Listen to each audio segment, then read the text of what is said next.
জমিনে আল্লাহর দিন কায়েম করার জন্য আপনাকে সফল কর্মী হওয়ার জন্য আমি আহ্বান করছি। এই পৃথিবীর জমিনে আমাদের বয়স যার যতটুকুই আছে,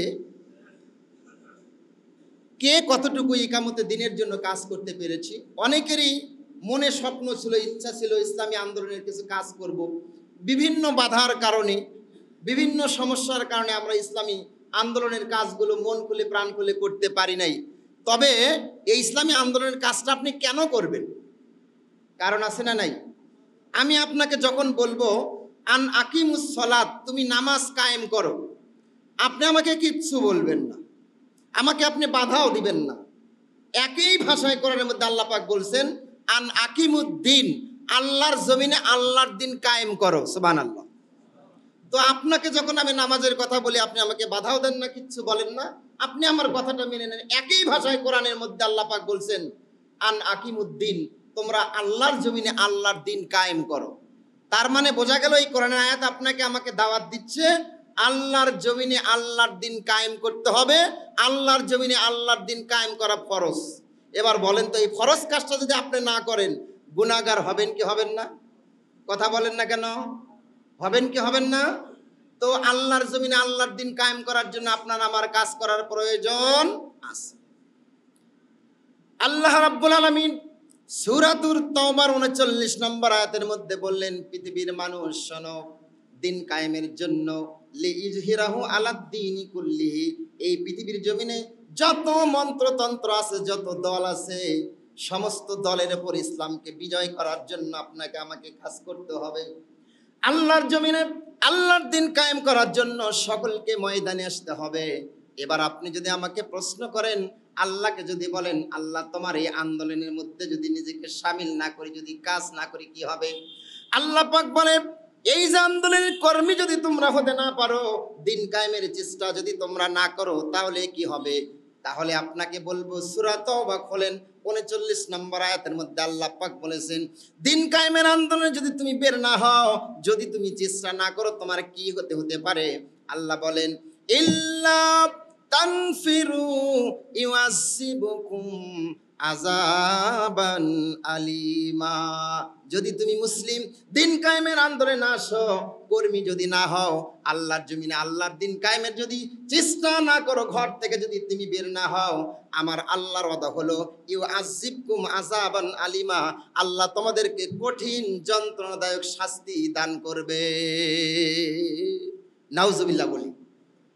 দিন কায়েমের আন্দোলন যদি আমরা না করি, তাহলে আল্লাহ পাক আমাদেরকে কঠিন শাস্তি। আল্লাহ পাক বলেন আমি শুধু তোমাদেরকে কঠিন শাস্তি দিব না, আরেকটা কাজ আমি করব। যেহেতু তুমি আমার জমিনে থেকে আমার রিজিক খেয়ে আমি আল্লাহর সব নিয়ামতগুলো ভোগ করে যখন তুমি কাজগুলো করবা না, তখন তোমার আর আমার কোনো প্রয়োজন হবে না। আমি আল্লাহ তখন ওয়াস্তাবদিল কাওমান গয়রা, তোমাদেরকে পরিবর্তন করে, তোমাদেরকে বাদ দিয়ে আমি আল্লাহ আরেকটা জাতি নিয়ে আসবো, আরেকটা গোষ্ঠী আনবো। ওই মানুষগুলো দিন কায়েমের কাজ করবে। অতএব এখনো সময় আছে, এখনো চিন্তার বিষয়। আপনি এবার চিন্তা করেন, সিদ্ধান্ত নেন, আল্লাহ রাব্বুল আলামিনের দিন কায়েমের আন্দোলনে আপনি শরীক হবেন কি? যদি না হন, আল্লাহ শাস্তি দেবে। যদি আপনি না করেন, আপনাকে পরিবর্তন করে আরেকটা গোষ্ঠী ওই জায়গায় নিয়ে আসবে, তবু আল্লাহ পাক আপনার পতন ঘটায় দিবে। আল্লাহ পাক বলে শোনো, দুনিয়ার মানুষ তোমাদের পতন ঘটায় দিয়া তোমাদের জায়গায় আরেকটা শ্রেণীকে আমি আল্লাহ পাক যে নিয়ে আসবো, আনার পরে ওয়ালা তানসুরুহু শাইয়া, তোমরা তাদেরকে কোনো প্রকারের সাহায্য যদি না করো, তুমি তাদেরকে কোনো ক্ষতি করতে পারবে না। কারণ আল্লাহু আলা কুল্লি শাইইন কাদির, আল্লাহ সমস্ত জিনিসের উপর ক্ষমতাবান। আল্লাহু আকবার। আল্লাহ সব জিনিসের উপর ক্ষমতাবান। সুতরাং তোমরা কি করবা তোমাদের সিদ্ধান্ত নাও। তবে আমি আল্লাহর কথা একটাই, এই ফরজ দিন কায়েমের আন্দোলনে তোমাকে শরীক হতে হবে। যদি তুমি শরীক হও, তাহলে তোমার রক্ষা। যদি শরীক না হও, আল্লাহ পাক তার আসমান ভান্ডার থেকে তোমাদের জন্য কঠিন শাস্তির ব্যবস্থা। সম্মানিত ভাইয়েরা আমার, এই যে আমি আপনাদের ইমাম সাহেব আপনাদেরকে দিন কায়েমের আন্দোলনের জন্য আমি আহ্বান করলাম, ডাকলাম, এই কাজটা যদি আপনি করেন, এই কাজটার মর্যাদা দাম কতটুকু?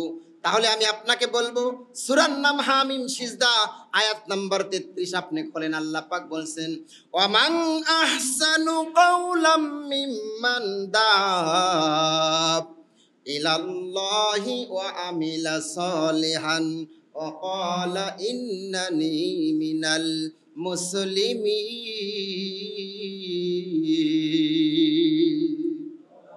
আল্লাহ পাক বললেন, দুনিয়ার মানুষ শোনো, আমান আহসানু কাওলাম মিম্মান দাআ ইলাল্লাহ, ওই ব্যক্তির কথার চাইতে দামি কথা আর কার হতে পারে? আল্লাহ পাক বলে, আমি আল্লাহর কাছে সবচেয়ে দামি কথা হলো সেই কথা, যেই কথাটা হলো, যেই মানুষগুলো একমাত্র মানুষদেরকে আল্লাহর দিকে ডাকে, ইসলামের দিকে ডাকে, দিন কায়েমের দিকে ডাকে, কোরআনের দিকে ডাকে, হাদিসের দিকে ডাকে। এক কথায় পরিষ্কার, ইসলামী আন্দোলনের জন্য যারা ডাক দেয়, ইসলামী আন্দোলন যারা করে, আল্লাহ পাক বলেন এদের কথাই আমি আল্লাহর কাছে সবচাইতে উত্তম। সুবহানাল্লাহ। ও আমিলা সলিহান, ভালো ভালো কথাগুলো মানুষকে বলে এবং নিজে ভালো কাজ করে, আর সে নিজেকে পরিচয়, ওয়াকালা ইন্নানি মিনাল মুসলিমিন, আল্লাহ আমার পরিচয় হলো আমি একজন মুসলিম। আমাদের পরিচয় কি? আমাদের পরিচয় আমরা মুসলিম। আর এই মুসলিমদের কাজ হলো মানুষকে দিন কায়েমের আন্দোলনে দাওয়াত দেওয়া। যারা এই দিন কায়েমের আন্দোলনে মানুষকে দাওয়াত দিবে, এই দাওয়াত দান কারণেওয়ালা ব্যক্তিগুলোই আল্লাহ রাব্বুল আলামিনের কাছে উত্তম ব্যক্তি হিসেবে কবুল হবে। সকলে বলেন আমিন।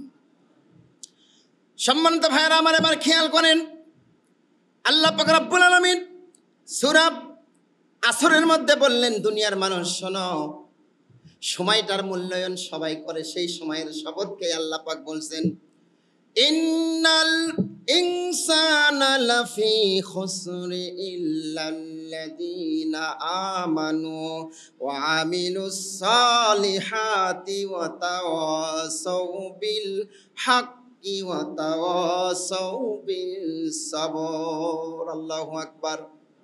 আল্লাহ পাক সময়ের শপথ খেলেন। এই সময়ের শপথ খেয়ে আল্লাহ ঘোষণা করলেন, আসমান আর জমিনের মধ্যে, পৃথিবীতে যত মানুষ আছে, এই মানুষের মধ্যে সবাই ক্ষতিগ্রস্তের মধ্যে, কেবলমাত্র শুধুমাত্র 4 শ্রেণীর মানুষ ক্ষতিগ্রস্ত নয়, এরা সফল কাম। এবার আপনাকে প্রশ্ন করব, দেখেন তো এই 4 শ্রেণীর মধ্যে আপনার নামটা আছে কিনা? এই 4টা কাজ আপনার দ্বারা হয় কিনা? আল্লাহ পাক বললেন, 4টা কাজ যারা করবে এরাই সফল। এই 4টা কাজের সঙ্গে যারা জড়িত থাকবে না, আমি আল্লাহর সময়ের কসম খেয়ে বললাম, ওরা ক্ষতির মধ্যে, ওরা জাহান্নামী মানুষ। 1 নম্বর আল্লাহ বলেন, ইল্লাল্লাযীনা আমানু, 1 নম্বর হলো ইমানদার। ঈমান আনে, আল্লাহর প্রতি বিশ্বাস করে, আল্লাহকে ঈমান আনার পরে ওয়া আমিলুস সলিহাত, নেক কাজ করে, ভালো কাজ করে। 3 নম্বর ওয়া তাওয়াসাউ বিল হাক্কি, মানুষকে হকের দাওয়াত দেয়, মানুষকে সত্যের দাওয়াত দেয়, মানুষকে ইসলামের দাওয়াত দেয়। 4 নম্বর ওয়া তাওয়াসাউ বিস সাবরে, ধৈর্য ধারণের জন্য পরামর্শ করে। মুসলমান ভাইরা আমার, এখানে 4টা কাজ পাইলাম।